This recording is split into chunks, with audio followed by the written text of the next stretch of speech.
All right, today we've got a fun episode. You know, we've seen lots of different gay archetypes, camp, nerd, but today, stud, we're checking out a DILF. We're checking out a DILF, aren't we? We are indeed. We get to see, he's been talked about so very much, but we finally get to see in the flesh Nathan's dad. Yeah, and let me tell you, he is certainly a dad I would love to fight. I want to inflict hand-to-hand combat on that man's visage. There's going to be fisticuffs. That's what the F really stands for. Hello, Louis. Hello, Zach. How are you doing? Actually, wait a second. No, we're not playing the intro yet because I just realised, Dad, I'd like to fist.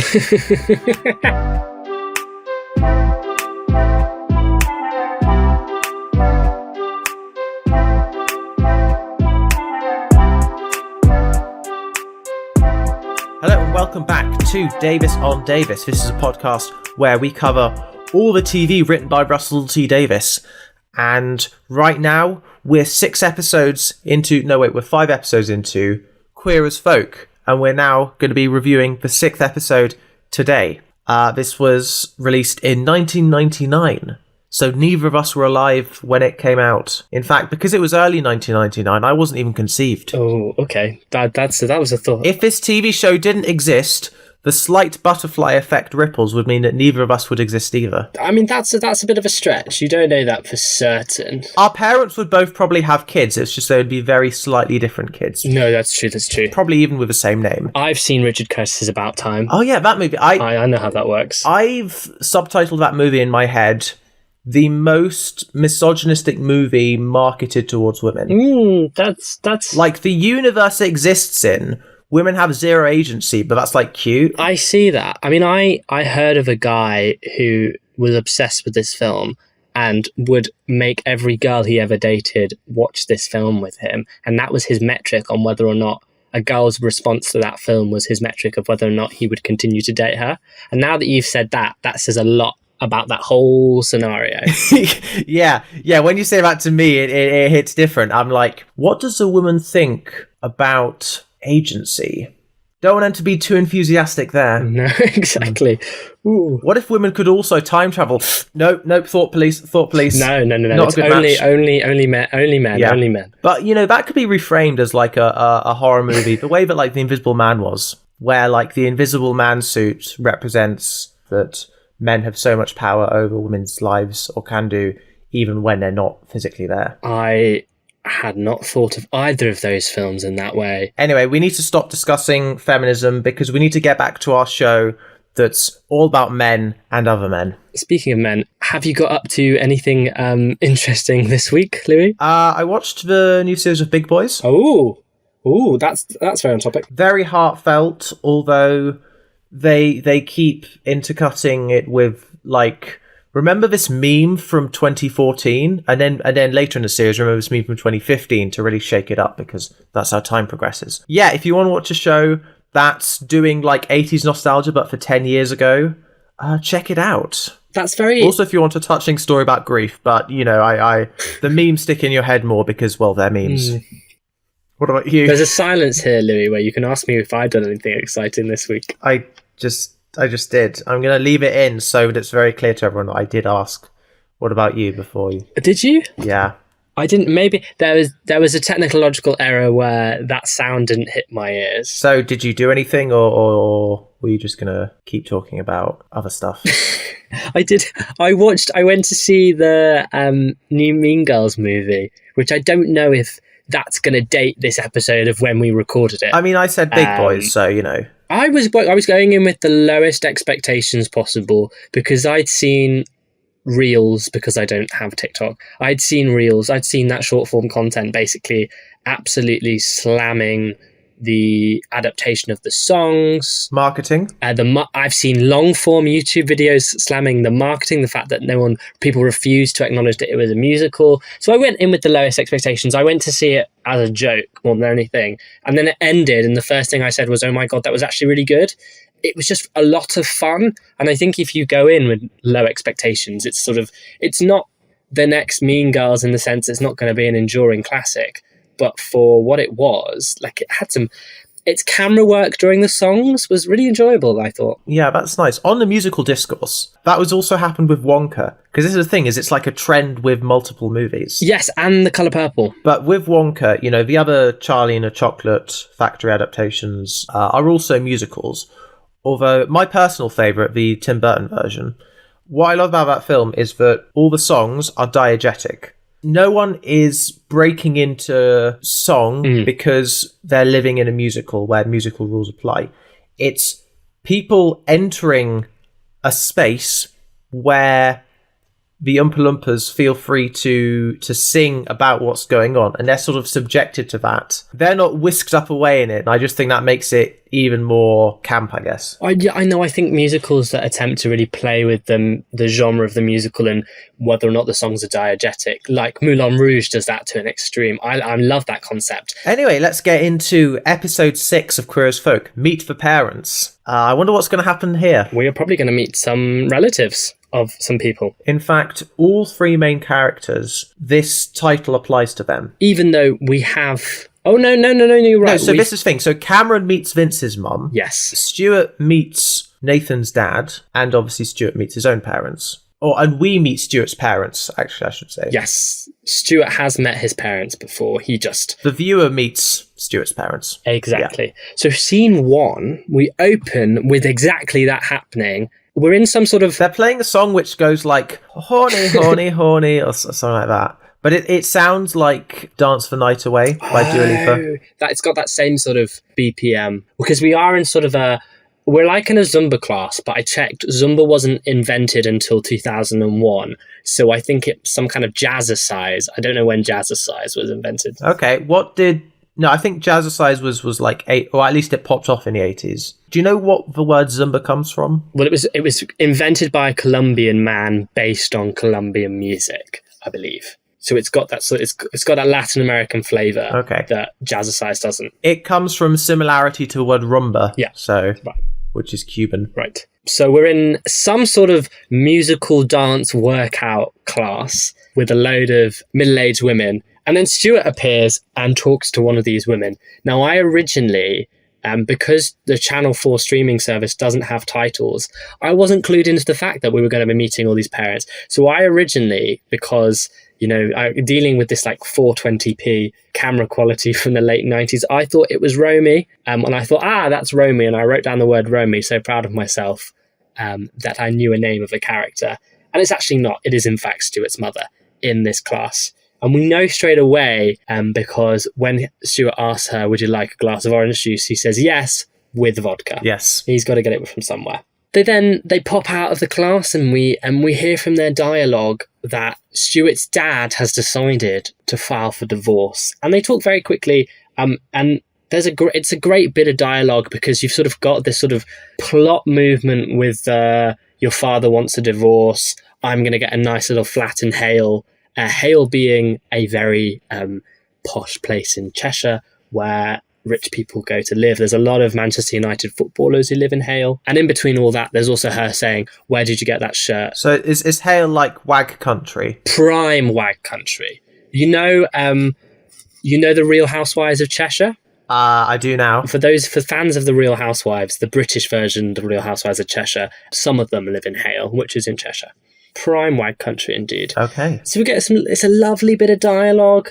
The one thing that sort of made me ponder more than it should, because we learn straight away that Stuart is not out to his parents, or at least we're questioning this at this point, because she thinks that post-divorce she'll go to all the singles bars with her son. Yeah, and she thinks that's where he must go. Exactly.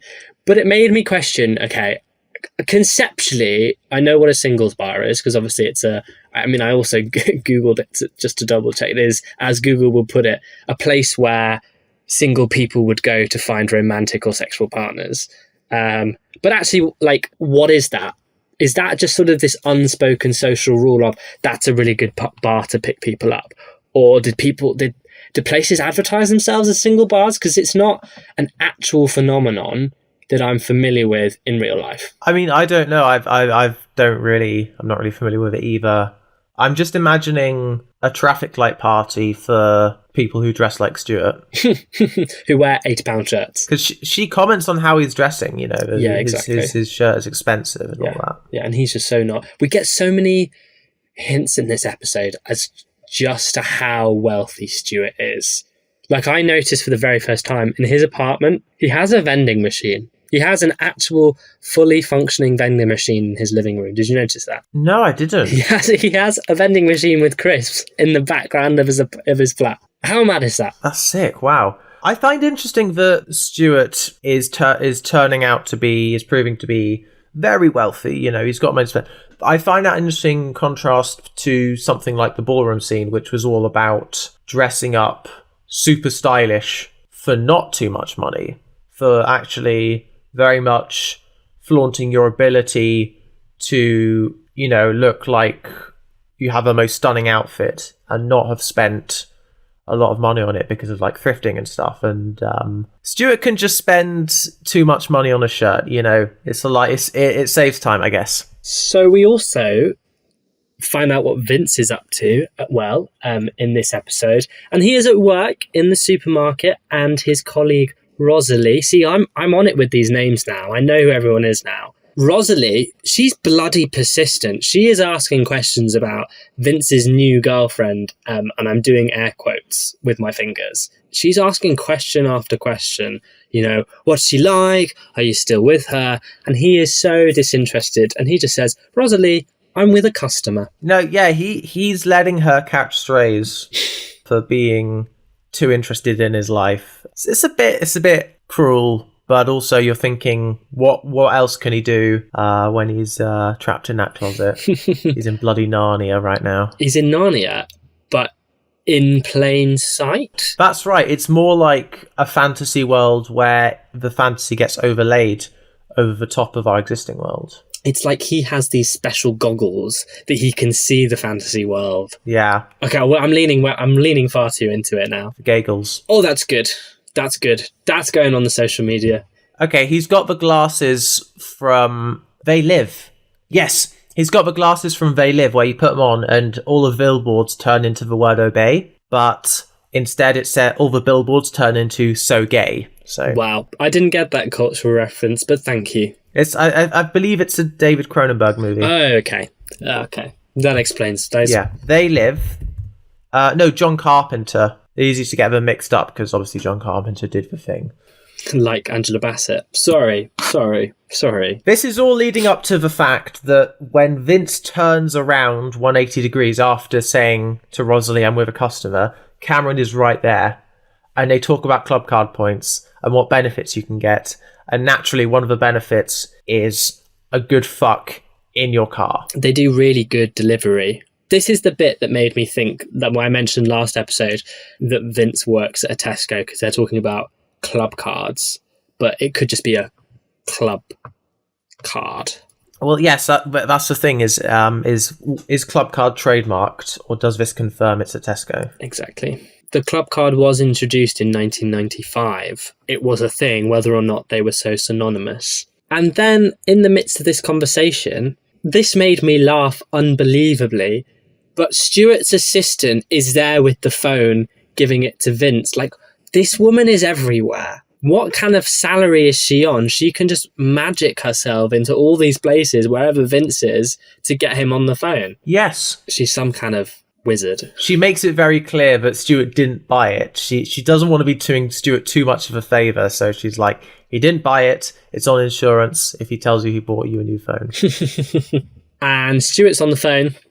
That's why Stuart's assistant is there. And he says that it's student night at Paradise, and it's about time that he had an educated shag, because you remember, as I pointed out in our very first episode, Nathan was too young to have done his GCSEs. Yes. It's good to think, though, people like you and me, Louis. I mean, you have an undergrad degree and a master's degree. I have an undergrad degree and halfway through a master's degree. Yeah. It's good. It's nice to think that we would be educated shags. That's a title that I would be quite proud of. No, yeah, you can whisper to them about some nerd shit, but now it's academic nerd shit instead of pop culture nerd shit. Or in my case, transport nerd shit. Well, I mean, you have a maths degree, so you could do the whole, if a train leaves the station at 12:43, but it's a insert train model here, what's the probability that it will arrive on time? I think the probability of whether a train would arrive on time, you'd probably need to look at the all the sets of points it passes through, all the signalling, how many other trains are on the network, what's the chance of any one train getting like a small delay that then compounds into a bigger delay over time. It's basically creating a stochastic model, which if you know how to do stochastic models, there are people who pay you a lot of money. That's not a bit of maths I'm very good at, so I'm stuck here doing a podcast. Yeah, so immediately after the call, we cut straight to like after the night is over, and Stuart is so pissed. And this starts off a thing that we see, or actually I think it was also the case last episode. It continues the trend that Stuart is drinking more, or at least is not holding his liquor quite so well. He seems to right now be going out to get absolutely pissed. His life is taking a bit of a dive. He's sort of, he's like, financially he's fine, but you feel like socially he doesn't have control over those people in his life, his friends and family, and it's getting to him. What do you think is the inciting factor of this? The thing that flashes foremost in my mind is the presence of Cameron. I think it would be that. And now that his parents are getting a divorce, also it's the fact that these two things, which are quite they seem to stay the same, they never change, and he can view himself as more interesting than Vince and more interesting than his parents, and now they're getting up to stuff and it doesn't really concern him directly. And so now he's feeling like his life is the stagnant one because all the hookups sort of become a routine. And 30 is just round the corner from him. Something's crumbling in his psyche there. Yes. So he gets loaded into the car by Vince, and Cameron says, "You take him home, come round to mine later." And then all of a sudden we hear shouting, "They're gonna kill me, they're gonna kill me, they've got a knife, they're gonna kill me." And it's our wonderful camp queen, Alex. Yes, Alexander is back. He makes a dramatic entrance because why would he do anything else? God, it's brilliant to see him back. He was back from London. He was in Balham with a guy who did chase him with a gun. Balham is, I think Balham is one of the more like leafy bits, if I'm recalling correctly. I know I was born in Tooting, so I'm gonna just check on a map because my conception of Balham, being born in Tooting, which is just south of Balham, is that it's a bit leafier, there's a bit less stuff going on. Tooting is a bit more bustling as a suburb. I have no clue. You are just saying names to me at the moment. Yeah, I just went on Google Street View in Balham, and yeah, it's a bougie suburb. Nice. And he was chased around a gun around there. That'll have woken up the neighbours. But the thing that has made him come back to Manchester, even worse than being chased around with a gun, his job put him on a Saturday shift. Who puts a homosexual on a Saturday night shift? He is outraged by it. So he comes running back to Stuart and Vince. See, he started the anti-work movement. If the conditions aren't good, actually there are other jobs available. Actually, you can find something else. He's a union hero. You have the bargaining power. He introduced the boyfriend dialectic as I've just come up with really like over intellectualized labels for some of the things that happen in this show, so I really apologize. No, it's good because this is a really fun discussion because Vince and Alex are just like sharing a bed and chatting, and he asks him if he thinks Cameron is his boyfriend, and to work it out he does say, do you think about him when you masturbate? And Vince is like, no. And he's like, so he's your boyfriend? That's the metric. I think it's a fantastic metric. We should get it on a card somewhere. As the host of a show that has confirmed their relationship status, Zach, I got to ask, do you...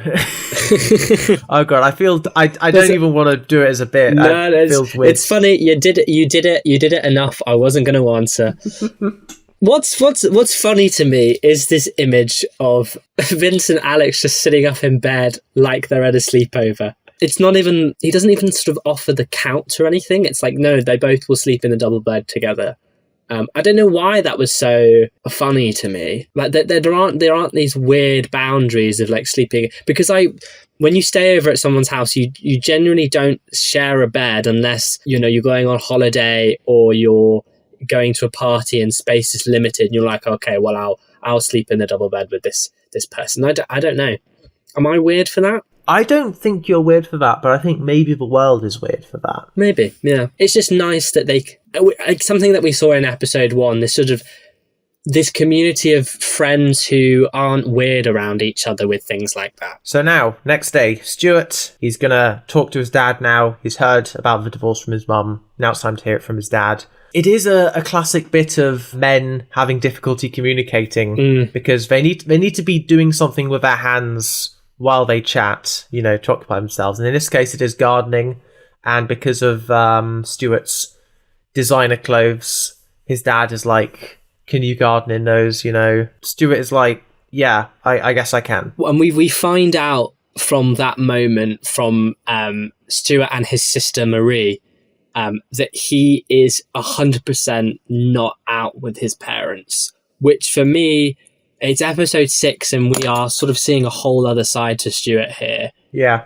He is, so out and proud, but he won't tell his parents. I'll just quickly mention now that later on we do hear a bit of context that, when he was like 17, his sister threatened to show his magazines to his parents and he complains about her when he's complaining about other stuff. It's a whole other story as to how he was kind of able to keep her quiet and then bury it when it came to his parents. Marie also introduced, I thought this was a really interesting line, and you saying about men not being able to talk about their feelings. She says, don't just go and make small talk by chatting, go and actually have a real conversation. A great point. Yeah. They discuss, ultimately it turns out that the divorce isn't happening. No, they're going to Paris instead. Yeah. Stuart's peeved, to say the least, and he basically like, was that all it was? Was it just a game this week? And seeing as how we discussed that divorce dilemma was a contributing factor to Stuart's sort of breakdown, let's call it, he's justifiably angry. I think the reason this subplot exists, and you can tell me what you think about this, is Stuart discusses with his sister his frustration about this. And Marie's just like, well, actually, Stuart's the one that says they're just bored. And Marie says, well, that's what happens when you're married for 33 years. And that makes a really good point about the difference between traditional heteronormative monogamy and the hookup culture that Stuart thrives in, and this idea that it's a world that's so alien to him, and actually he just sees the negatives of, and distance himself so much that we get this really clever juxtaposition. Because the first time I watched this episode, I was sort of going, this drama feels of the divorced parents seems so separate. But now looking back, I go, okay, no, I see why that's there. So anyway, on Vince's side of the story, he's introducing Cameron to his mum. Nathan's there, Bernard's there. Kind of this group of characters we've sort of built up have all settled into the kind of the everyday weirdness of Hazel's household.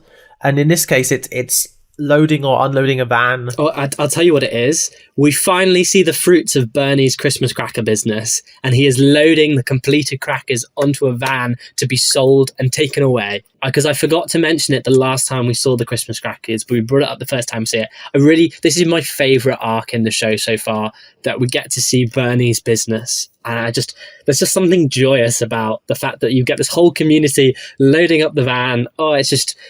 And the little comment of Nathan being lodger number 2, and he's part of it, and he's the one checking the invoice. Oh, it made me unreasonably happy. That is so cute, and I actually didn't register it. So it's your favourite, and to me it's not even on the list because I didn't keep a tight enough track of my inventory. Nathan would be upset. But actually, it's Bernie who'd be upset because he's the one that he's educating Nathan in how to run your own business. Yes. What a great guy. Yes. Love him. Nice. So then we get to see Cameron actually like chatting to Hazel. And this is nice because Cameron does have a comedic side to him. Like, he's sort of super serious, kind of cynical generally. but he does like to have a joke if he can. Because this is Britain, they're talking about tea. And Hazel is like, do you want a cup of tea? And he's like, wow, tea bags. That's clever. And you think, oh, what does he always use like a loose leaf? It's like a ball that you dip the loose leaf in. I don't know how he does it, but he tells us how he does it, which is using a koala's scrotum. What? It's not a scrotum. I thought he said it was a membrane sac of a newborn koala. Yeah, is that not the scrotum? I thought that was like when a baby is born, the sort of the sac around it from the mother's womb. Oh. But koala scrotum has a ring to it. But right, yeah. Some feature of a koala's reproductive process is used to suspend tea leaves in it. Which, I mean, hey, if you can reuse them, and that's actually like pretty sustainable. I mean, not for the koala. No. And then Vince is like, you're joking, right? And he's like, yeah. And that's cute. And it's like, okay, so Cameron is loosening up a bit, you know, is relaxing his muscles a bit. I will say, there's the moment where he's doing the bit, and Hazel she's confused. She can't tell if he's doing a bit or not. And then she goes, you're joking. He goes, yeah. And then he walks away. It's funny, but he's also still a bit awkward. Like, I watched that and went, the comedic timing is off slightly versus the other jokes in the show.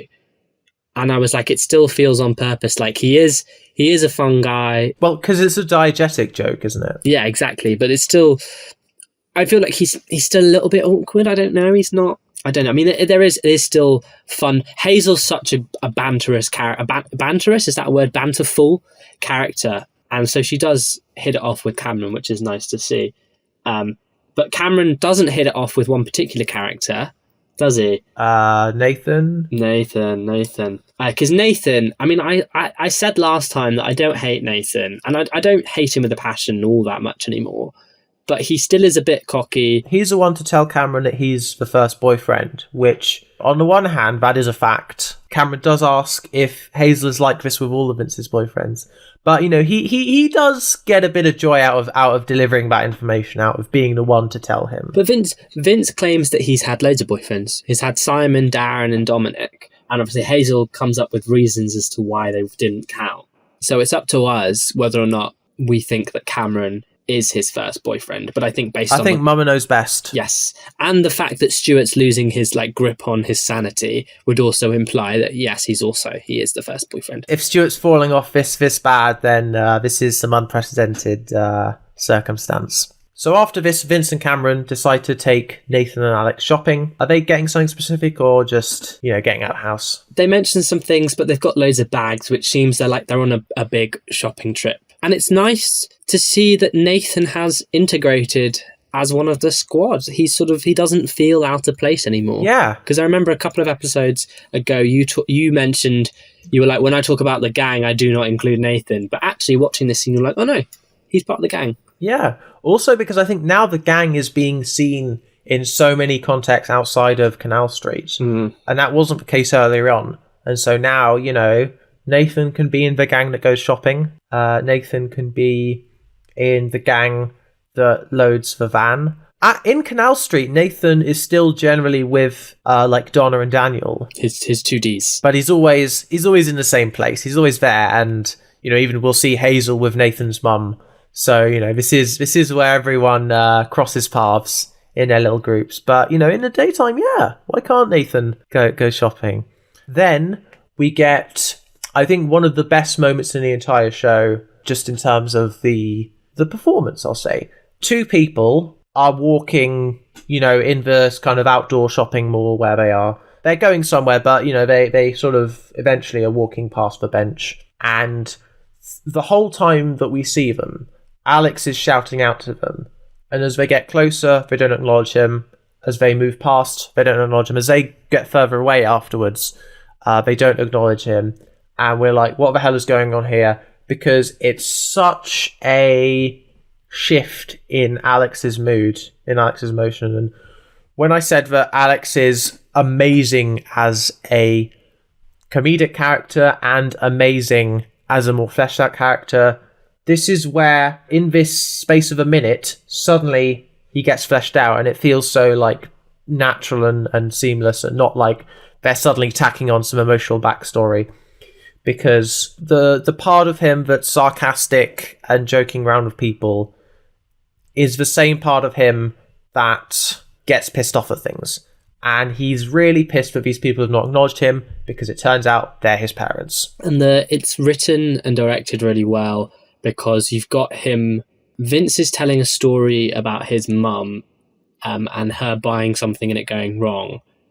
And then we get the shouting out that you've just described. Yeah, it comes out of nowhere. And then it switches straight back into Alexander finishes the story. And then once the story's finished, he sits with it and then just goes, fuck him. And then he walks away. That's just the thing, is Alexander clearly wants to switch back to his regular tone, because, you know, that's an annoying moment, but he lives in the present. But he can't quite do it, and you can see that he's trying to act like that didn't happen, because it's, you know, it's annoying, and he wants to he knows that his whole thing is somewhat of a performance, and so he's trying to get back on script, and he can't quite. There you go, clip that for the promotions. Something I didn't notice the first time I watched this, or the second time I watched this, it's only now when we're talking about it I realise that this little scene with Alexander on the bench has a parallel in the immediate following scene, where it's only a small scene, just as this was a small scene, where we're back in the bar in Canal Street, and we find out that Hazel has brought Janice to the bar. That's Vince's mum has brought Nathan's mum to the bar, it's really nice to see Hazel and Janice sort of forming their own relationship, and Hazel guiding Janice into this new life of what it's like to have a gay son. And also there's definitely a ploy to sort of bring Nathan back to his family life. But Nathan responds and basically saying to his mum, "You're shaming me, it's shaming." And he goes back to Donna and Daniel and says, "We're leaving." And as he's leaving, he says, "Fuck 'em, just fuck 'em," which is exactly what Alex said when he walked away from that bench having just seen his parents.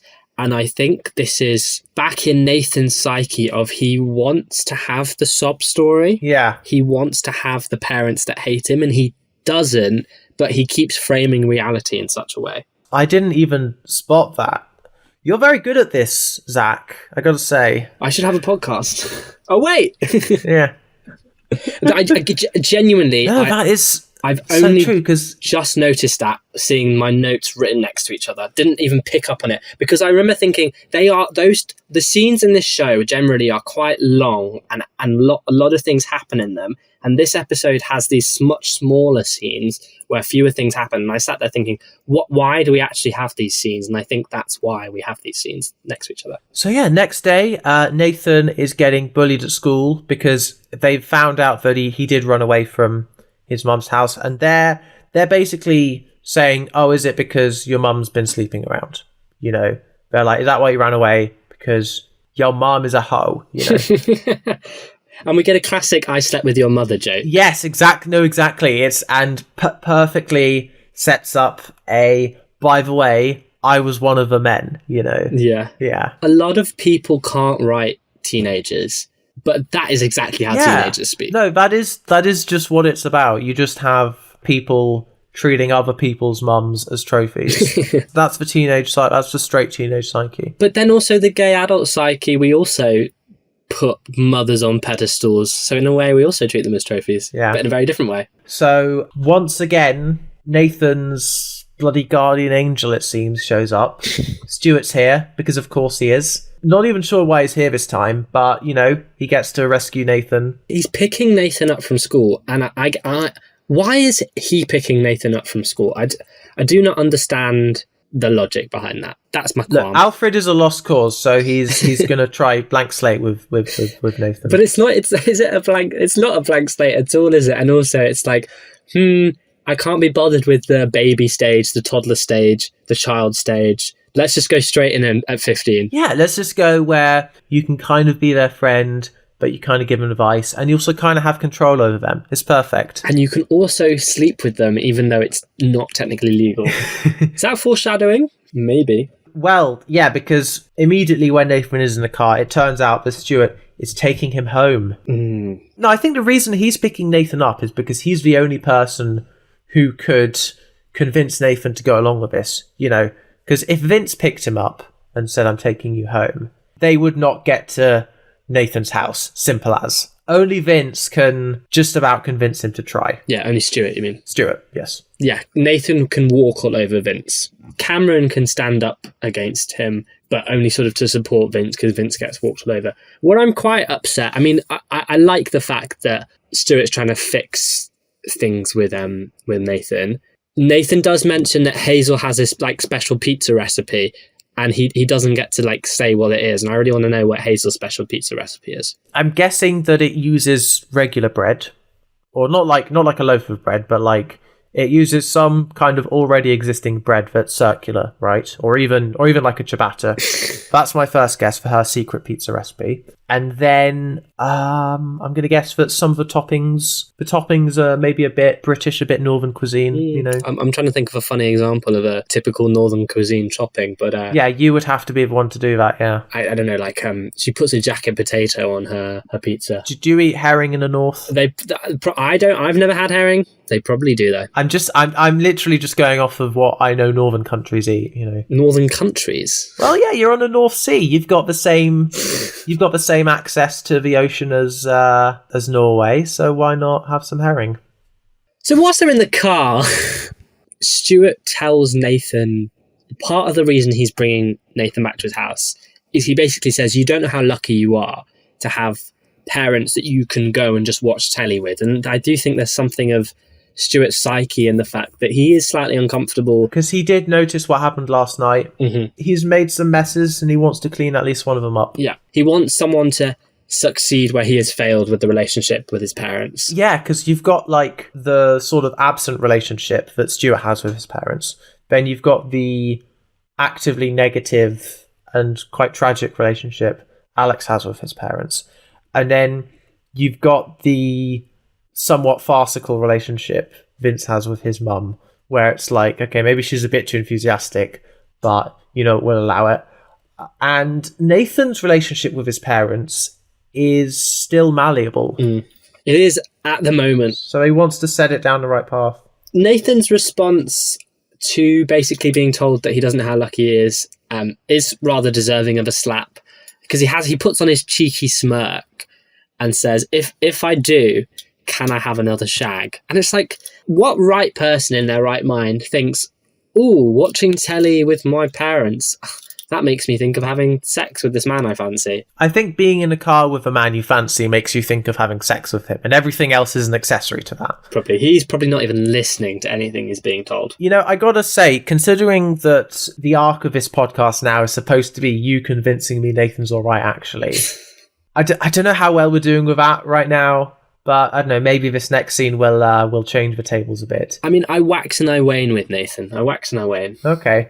You know, so they have a little goodbye kiss, a little goodbye French kiss. It's a little. I was going to say goodbye parley de la tongue. I was going to say it's a little bit more than a little, but I said parley de la tongue, so, which means speaking in tongues, which is actually not.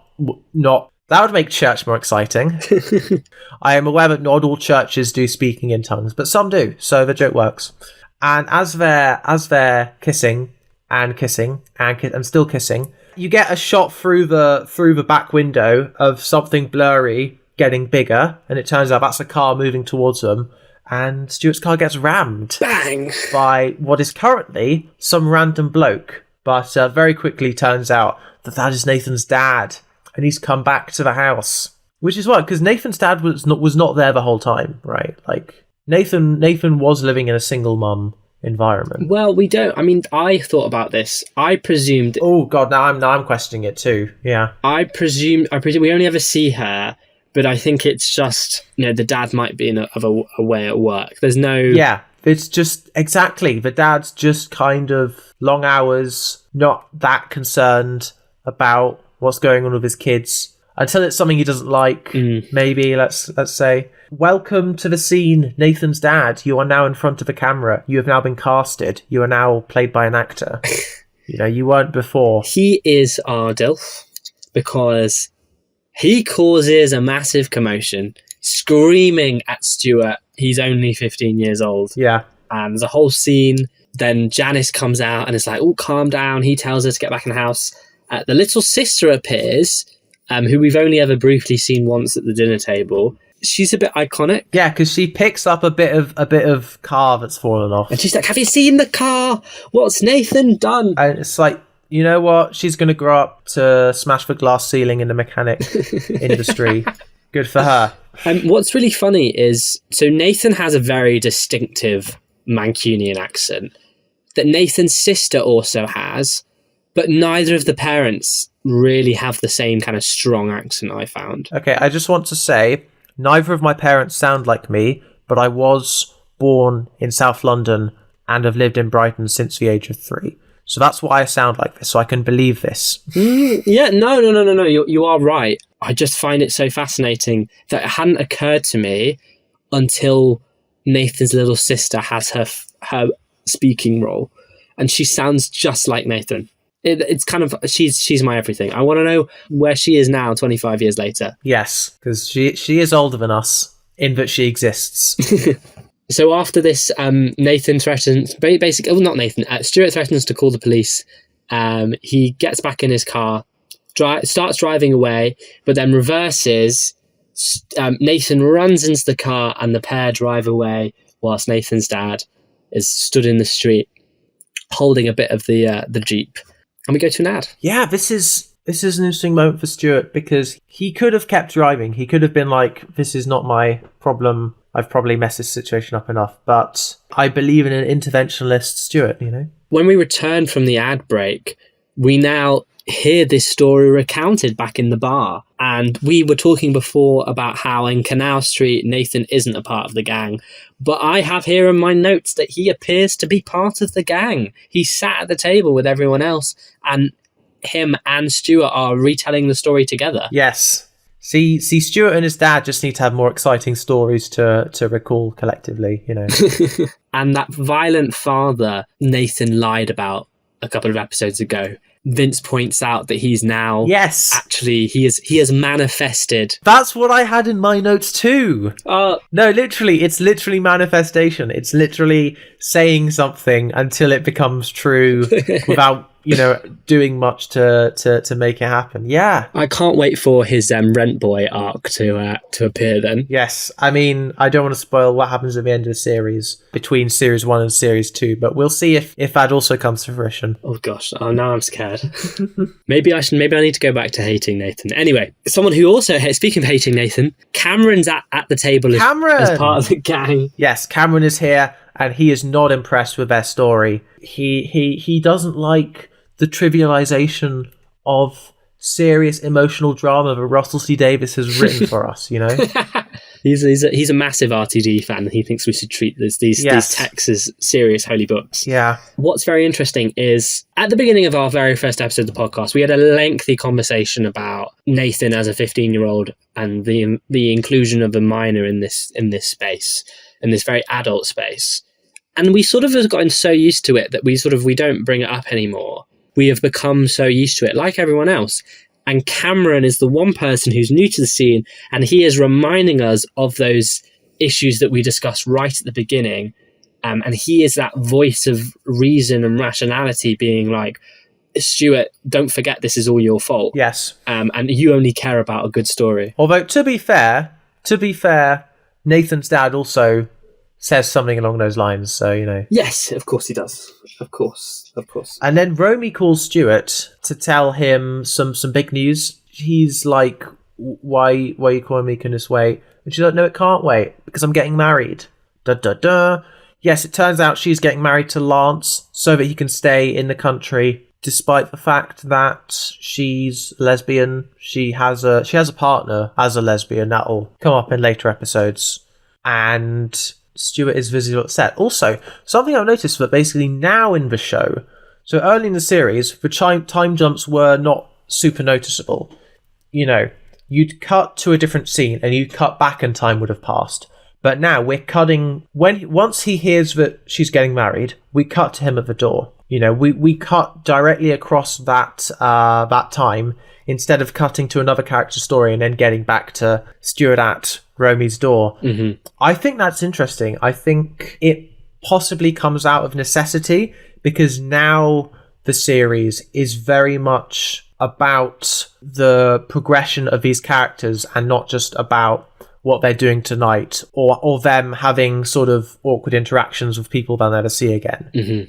You know, now it's all about things coming up with characters we already know, and we don't really have there's no chance to cut to someone else's storyline. And sometimes it's done to good effect, like with Vince's awful hookup, where we never get to leave the apartment until the next morning, you know. No, exactly.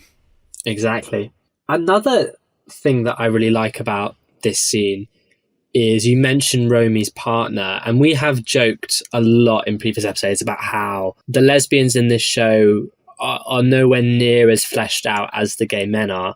And I'm not about to sit here and say this is a moment where we get loads of fleshing out that really makes up for that.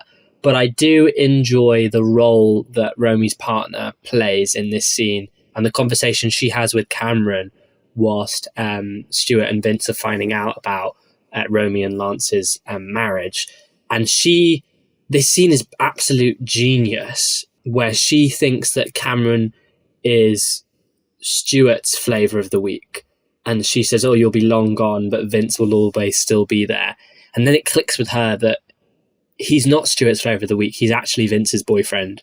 And she just realises she has made a joke about how Vince is massively in love with Stuart. Ooh, yeah. Cameron's like, oh, I know. Yeah, he's like, I know, but I win.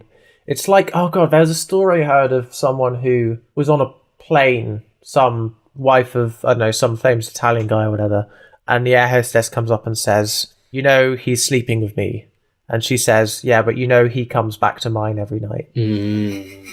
But in this case, I mean, no, he needs the confidence of this random Italian woman I just remembered. Relating to that story that you just told, it's who does Vince go back to? I think he goes back to Stuart more than he goes back to Cameron. Yeah, but I think we'll see as the show progresses. Well, yeah, because Cameron is the one he's sleeping with, so it naturally that would mean that Stuart is the one he comes home to. Exactly. But Romy's partner is like, just have some Cambozola. You know, I'm sorry.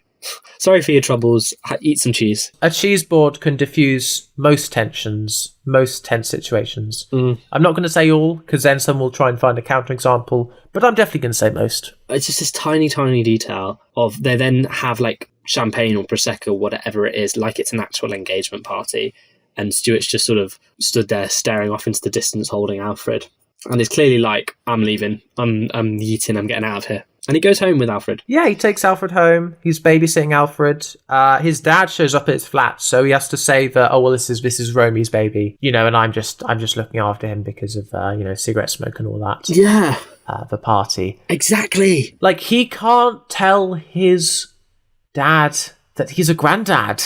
Like, this guy's grandpa. I mean, he was already grandpa because like Stuart has some nephews. Yeah, but yeah, it is kind of messed up to be introduced to a baby and not told you're related. It really clocked with me even the first time I watched that. Stuart is not telling them anything, you know what I mean? That's not happening. He's not like, maybe I should sit him down, because he's not like, well, I can't tell him he's not my kid, so I better sit him down and explain to him why he's my kid and why I'm not with the kid's mum. But no, he's just like, this is not my kid. But yeah, I think he's become so used to hiding the majority of his life from his parents that he has no problem with it. Exactly. This just not his kid. I mean, he's not acting like it's his kid, so, you know, it's not his kid. We do get the tiny detail when Stuart takes his dad up to his flat, that his dad has never seen the place before. And he's like, whoa, how do you afford this? And this is the bit where you can see the vending machine in the background of the shop, when they're talking about how expensive the flat is and how Stuart's able to afford it actually quite easily. Stuart's dad reveals that the divorce comment was not a joke and that it was something that he was very seriously thinking about, and Stuart shouldn't think that they were just having a petty argument. And Stuart is basically like, oh, I think you'd fall apart without each other. And then we sort of get this thing about fathers and sons struggling to talk to each other straight. And does it make sense to say that I struggled with this scene and sort of understanding exactly what they were trying to say to each other for the most part? Oh yeah, I didn't really catch the scene either. I think in my first watch, this is where I realised that, like, okay, the divorce is off. It's not just that they're being weird about threatening a divorce, but, like, actually, like, no, the divorce is completely, like, not an option at this point. No, they're just gonna stay together. Yeah, that just is what's gonna happen. You know, I'm not liking the amount of straight people in the show right now. I want to get back to some gay people, and so does Stuart, because he manages to drop off Alfred with Hazel so he can go clubbing. Can I before we go Oh yes, clubbing? of course. I just couldn't resist the transition. I respect the transition majorly. But the way that scene ends before Stuart rushes off with Alfred, Stuart's dad says to him, if there's ever anything and then he trails off, and then Stuart says anything what? And he's like, oh, it doesn't matter, and he leaves. And they've just been talking about who Romy is, and he's like, and you can tell Stuart's dad knows that Romy isn't like a girlfriend, and there's this sort of twinkle in his eye, and I'm 100% sure Stuart's dad thinks that his son is gay and not telling him. Yeah. I just love that moment of Stuart so reticent to talk to his parents about this, and his dad has an inkling, because everyone knows that, like Janice says about Nathan, parents aren't stupid for the most part. They kind of know these things, they always say. Yeah, I think I can't wait to discuss that idea when we do It's a Sin. Yeah, I think exactly. Just a little teaser. You tease us It's a Sin a lot, but I can't blame you. I think that was one of the most poignant moments to me from It's a Sin, so when you say it now, I can't not bring it up. Yeah, exactly. Because also then you wonder, like, should someone feel guilty for not being able to tell if their kid was hiding it? Should they always have suspected? I don't know. It's so, we can't quite talk about that now because nothing quite happens. The dad says, forget it. Yeah. And then we go to your transition where Stuart decides to go out clubbing and takes Alfred to Hazel's house. So she can look after the other baby. Because Hazel is our designated babysitter. She doesn't do enough mothering. And he goes to the club and he's dancing with Vince, and we sort of get this moment where him and Vince are on the dance. I'm gesturing with my hands as if I'm demonstrating to you how this scene is working, but I realise this is a podcast, so you can't see this. Him and Vince are on the dance floor. Cameron is on the balcony above, watching the two. And there's this bit where Stuart has something in his mouth. Yeah, and he gives it to Vince mouth to mouth. It's presumably drugs. Yeah. The only other thing that's going to be in your mouth is drink. And, like, that's more spit in my mouth, daddy, which is not quite the vibe of this scene. Yeah, they're not sharing chewing gum either. You don't chew gum on the dance floor. So we can all tell exactly what Cameron is thinking in that moment, watching that scene, thinking about what Romy's partner has just told him.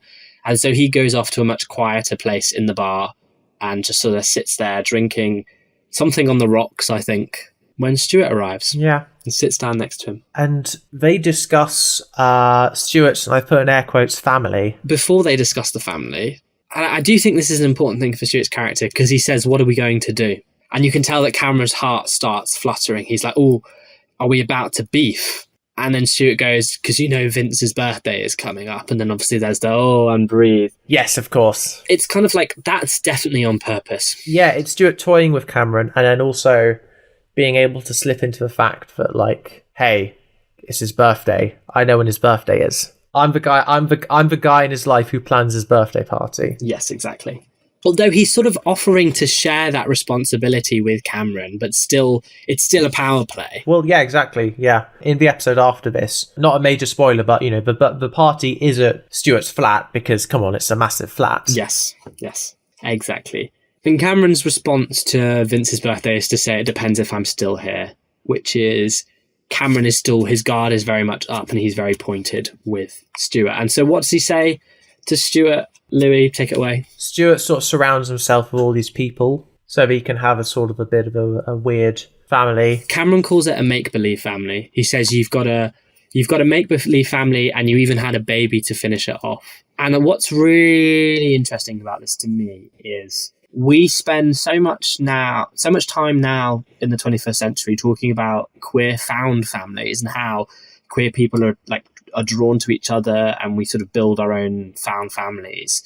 And then Cameron is like, but it's not the version that Stuart has isn't real because it's so sex dependent, and all Stuart cares about is sex rather than familial bonds. Familial bonds, exactly. It is a sort of version of that. And I don't know if this scene would play out differently when found families were more talked about. You know, they get brought up in Big Boys to link back to that. But I think it could still definitely play out because, you know, if this was made 25 years later, Cameron would still be saying that, you know, all your connections to people are based around sex. And if, you know, they stop being sexy, then they stop being useful to you. So Cameron basically says that Vince is just waiting for Stuart to turn around and fuck him. And Cameron is basically like, you need to leave Vince alone, Stuart, because Vince doesn't have an existence on his own. But Cameron really likes Vincent for who he is. Yeah, and he wants to have Vince and not Stuart's Vince. Exactly. And he walks away, and the camera just sort of... There's not a freeze frame as such, but the camera just lingers on Stuart as he just stares and thinks. And I had no idea how to describe his facial expression. He looks slightly confused, but then pensive. Yeah. Well, the freeze frame indicates sex. Yes. So, you know, there's no freeze framing today. I'm gonna make that a thing. I'm gonna be like, freeze frame. Yo, does anyone want to freeze frame Zach? You know, that's what I'm gonna ask on a Twitter poll. You know, when we get Twitter. Yeah, and also when we show our faces, because we haven't really done that yet. The one note I have at the very, very end of my notes for this episode in bold is, this is really good drama. This is the point in the series where I am like, I cannot wait to watch episode 7. I want to know what is going to happen between Vince, Stuart, Cameron, what's going on with Nathan, what's going to happen. I'm so invested. This is like generally just such brilliant character drama at the moment. I know, right? We're on the edge of our seats, and we hope that you're on the edge of your headphones and that you'll listen to us next week, because that does bring us to the end of the episode, you know. And next week it's the party. It's the party episode. I can't wait. I'll wear a party hat for the recording. Not that anyone will see it. No, and also, will that fit on top of your headphones? I'm sure it will. Maybe. I don't know. Do it like right at the back, like, yeah, exactly, like a cartoon character. Exactly. You know what? But you know what's actually going to happen, Lou, is I'm not going to wear a party hat. I will just say that I'm wearing it, and no one will be able to challenge me on it because they can't see it. We're not a visualized podcast yet. No. So yeah. So thank you, Zach, for joining me today on another episode of Davis on Davis. If you want to follow us, you can on Instagram, davis.on.davis.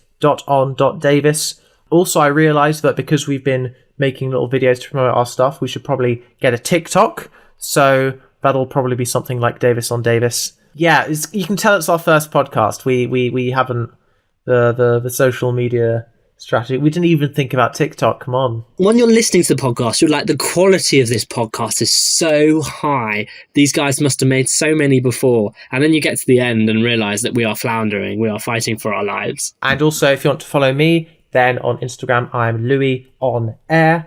And on Twitter, I'm Louis on the air. And Zach, is there anything you would like to plug? Yes, I'm currently working really hard on this like major project, and I'm trying to campaign Pixar to make a sequel to their 2008 film about, remember that science fiction film about that little robot that is sort of trying to like fix the world's pollution so the humans come back and not colonize, but like come back and live on Earth. So you can follow us on all social platforms at Where's Wally. Nice.